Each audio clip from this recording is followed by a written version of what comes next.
KGF chapter 3 নিয়ে দর্শকদের মধ্যে তুমুল উত্তেজনা রয়েছে। সিনেমাটির বর্তমান অবস্থা এবং তথ্যগুলো আপনাদের সামনে তুলে ধরছি। 1. সিনেমাটি কি নিশ্চিত? হ্যাঁ, সিনেমাটি হবে।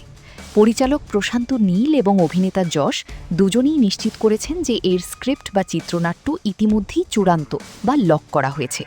কেজিএফ 2 এর শেষে রকি ভাইয়ের ভাগ্যে কী ঘটেছিল এবং 1978 থেকে 1981 সালের মধ্যবর্তী সময়ের না বলা গল্প এই কিস্তিতে দেখানো হতে পারে। 2. শুটিং কবে শুরু হবে?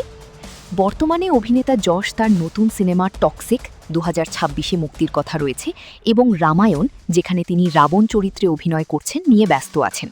অন্যদিকে পরিচালক প্রশান্ত নীল জুনিয়র এনটিআরের সাথে তার পরবর্তী প্রজেক্ট নিয়ে কাজ করছেন।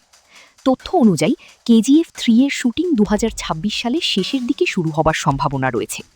3. মুক্তির তারিখ।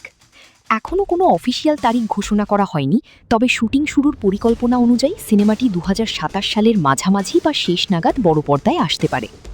4. গুরুত্বপূর্ণ আপডেট ও কাস্ট। যশ, রকি ভাই, তিনি অবশ্যই থাকছেন। তিনি কথা দিয়েছেন যে তৃতীয় কিস্তিটি আগের দুটির চেয়েও অনেক বড় মাপের বা ম্যাসিভ হবে। পরিচালক প্রশান্ত নীলই থাকছেন, তবে তিনি ইঙ্গিত দিয়েছেন যে ভবিষ্যতে কেজিএফ ইউনিভার্স তৈরি হতে পারে, যেখানে মার্ভেল মুভির মতো অন্যান্য চরিত্ররাও যুক্ত হতে পারে। সালার কি থাকছেন? ভক্তদের মধ্যে একটি বড় জল্পনা হলো সালার এবং কেজিএফের মধ্যে কোনো কানেকশন থাকবে কিনা, তবে এই বিষয়ে নির্মাতারা এখনও সরাসরি কিছু বলেননি। সংক্ষেপে, আপাতত রকি ভাইয়ের ফেরার জন্য দর্শকদের আরও 2-3 বছর অপেক্ষা করতে হতে পারে। বর্তমানে যশের আসন্ন সিনেমা টক্সিক জুন 2026 এর দিকেই সবার নজর।